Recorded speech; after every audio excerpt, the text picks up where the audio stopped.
સફળ કરે એવી શુભેચ્છા સાથે આપણે એને વિદાય આપવાની છે.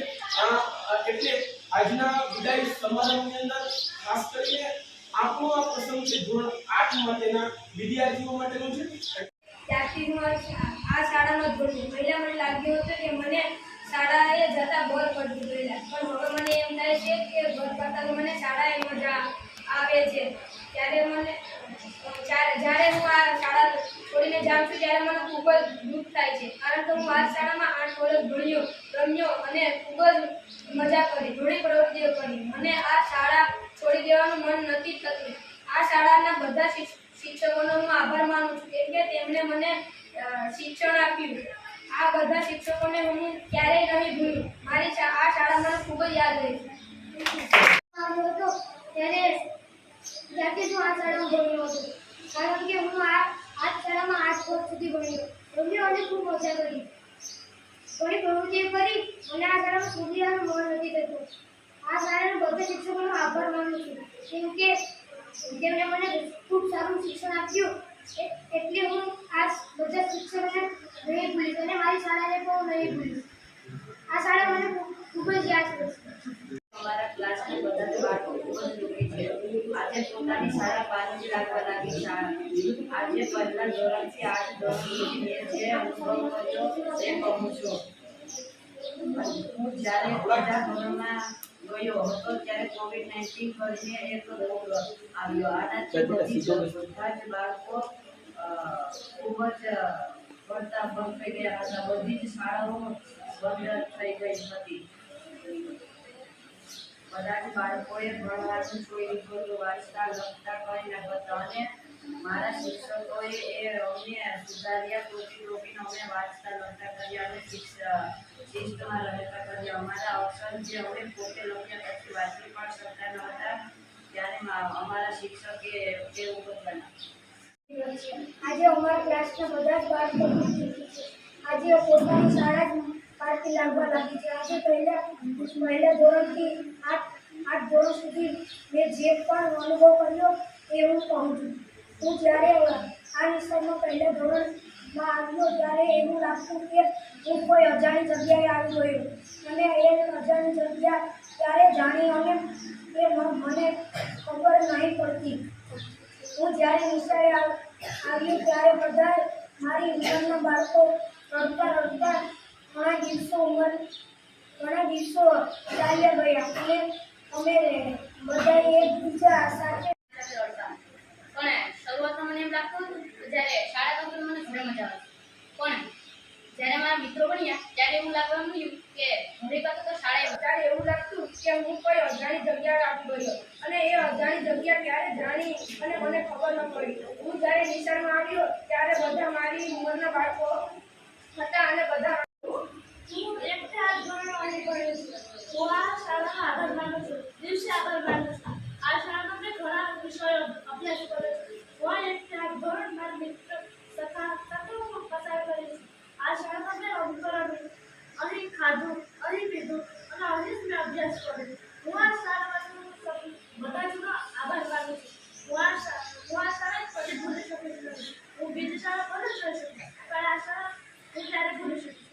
વિદાય એટલે તેના પિતાના ઘરેથી ગયે વિદ્યાર્થી તેની શાળાએ વિદાય પોતાના પિતાનો બસ જ્યારે જાય છે ત્યારે ખૂબ જ રોવે છે, પરંતુ અમે તો અમારી શાળા મૂકીને જઈ રહ્યા છીએ. જ્યાં અમને નાનપણથી મજાક કર્યા હોય, ટીચરના માર ખાતા હોય, તે શાળા મૂકીને જતા અમને કેવું દુઃખ થાય છે. જેમ દીકરી પોતાના પિતાનું ઘર મૂકીને જતા દુઃખ થાય છે, તેમ એક વિદ્યાર્થીને પોતાની શાળા મૂકીને જે તોફાન કરે છે,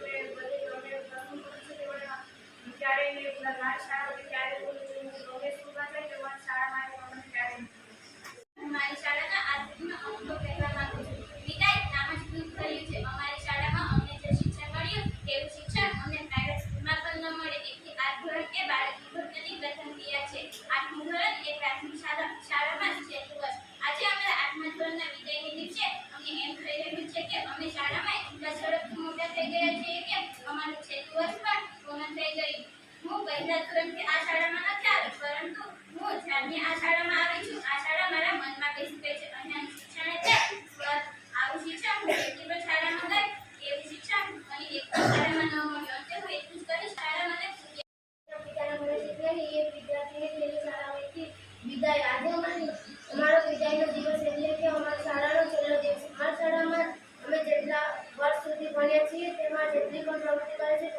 વિશે બધું યાદ કરીશ. અત્યારે હું એટલું જ બોલવા માંગુ છું કે અમારી શાળાનો આ છેલ્લો દિવસ ખૂબ દુઃખદાયક છે.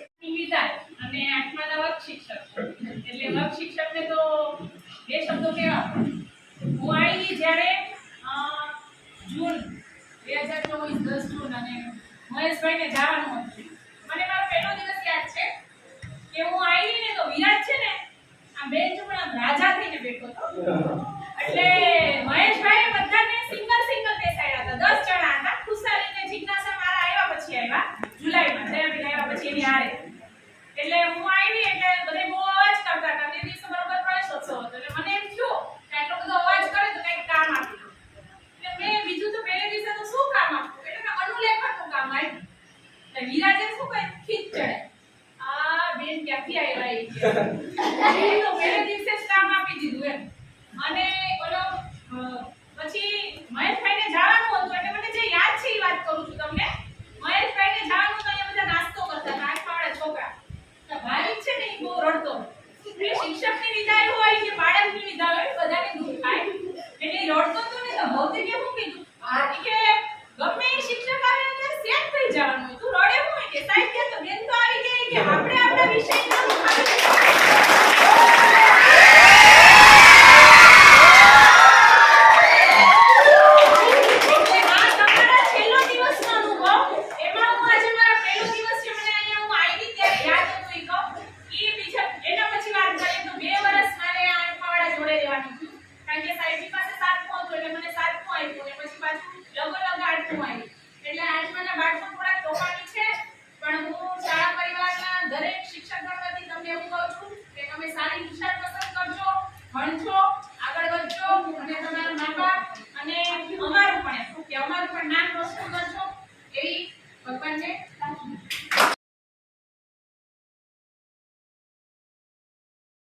મારો વિદ્યાર્થી આ છે અત્યારે શિક્ષક બન્યો, મારો વિદ્યાર્થી ડોક્ટર બન્યો, એની જે અમને અનુભૂતિ થતી હોય ને એ અદ્ભુત હોય છે. એટલે એવી અનુભૂતિની અપેક્ષાઓ મોનાલીબેને તમારી પાસે રાખી કે ભવિષ્યમાં તમે સારામાં સારું શિક્ષણ મેળવજો, સારામાં સારી શાળા પસંદ કરજો અને મહેનત કરજો. અત્યારનું જે તોફાન હતું એ આપણા ઘરનું તોફાન હતું.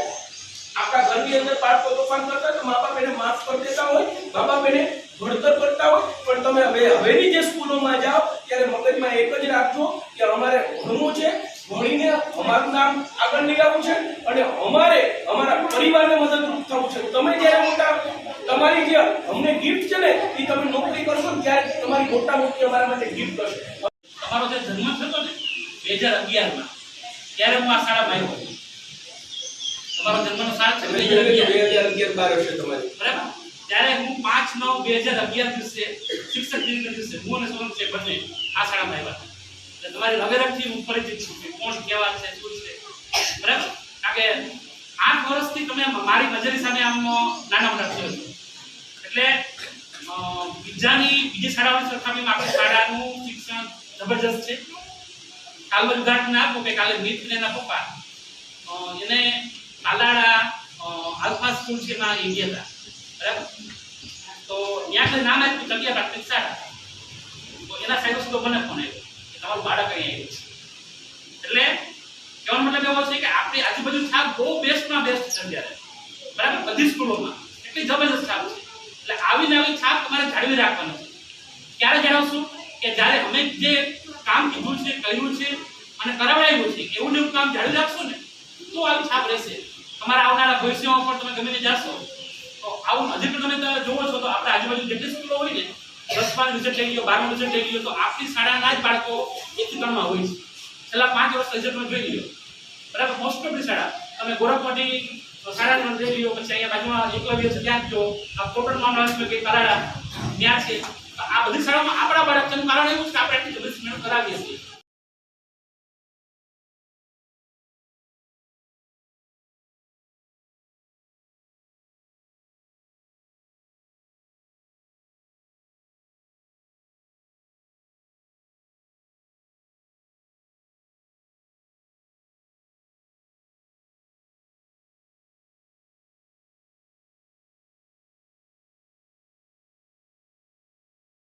તમે હવે મારા ખ્યાલ પ્રમાણે થોડાક દિવસોના જ મહેમાન છો અને હવે પછી આ મોઢામાંથી શબ્દો તમે નથી સાંભળવાનું.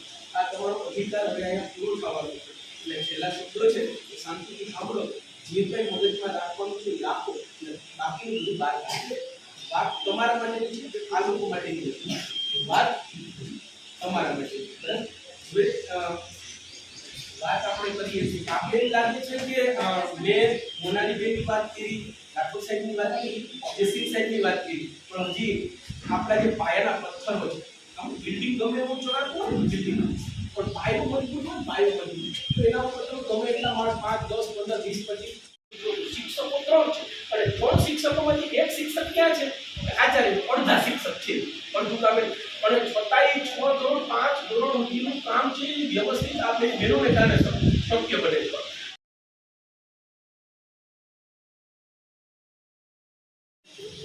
છતાં મજબૂત થાય અને એવું પણ થાય કે આ બાળકો બીજી દિશામાં જાય ત્યારે એ લોકોને અનુભવ થાય કે અમે પ્રાથમિક શાળામાં કેવી મજા મસ્તી કરતા અને અહીંયા કેટલું કડક વાતાવરણ છે.